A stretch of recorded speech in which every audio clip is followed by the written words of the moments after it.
Hi friends, అందరికీ నమస్తే. Welcome to our channel మన చేతి వంటలు.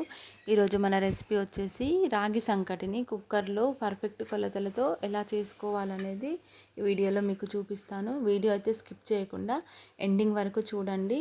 ఈ రాగి సంకటి అయితే పర్ఫెక్ట్గా కుదురుతుంది. కొత్త వారికైనా సరే పర్ఫెక్ట్గా వస్తుంది.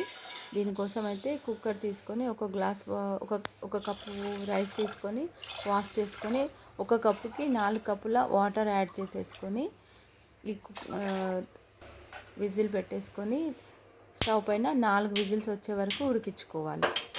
1 కప్పు రైస్కి 4 కప్స్ వాటర్ అనేది యాడ్ చేసుకోవాలి. మనం ఈ విజిల్స్ వచ్చేలోపు మనం 1 కప్పు రైస్కి 1 కప్పు రాగి పిండి తీసుకోవాలి. ఈ 1 కప్పు రాగి పిండిని 1 కప్పు వాటర్లో ఉండలు లేకుండా కలిపి పెట్టుకోవాలి. ఇప్పుడు 4 విజిల్స్ వచ్చినాక ప్రెషర్ పోయిన తర్వాతకి కుక్కర్ మూత ఓపెన్ చేసి చూస్తే కనుక రైస్ మనకి సాఫ్ట్గా ఉడుకుతుంది. దీంట్లోకి రుచికి సరిపడే సాల్ట్ యాడ్ చేసుకొని మనం కలిపి పెట్టుకున్న ఈ రాగి పిండిని యాడ్ చేసుకోవాలి. ఇప్పుడు ఈ రెండింటిని బాగా మిక్స్ అయ్యేటట్టు కలుపుకోవాలి.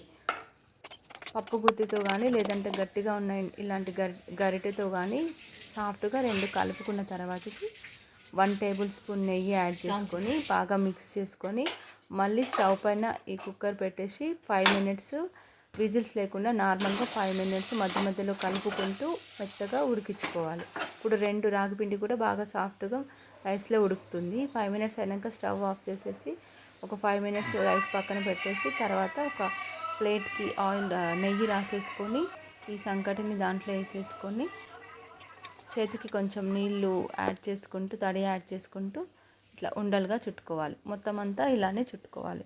ఇన్ కేస్ మనకి ఉండలు చుట్టుకోవడం రాలేదనుకోండి, డైరెక్ట్ అలా అయినా తినేయచ్చు. టేస్ట్ అయితే అలానే ఉంటుంది.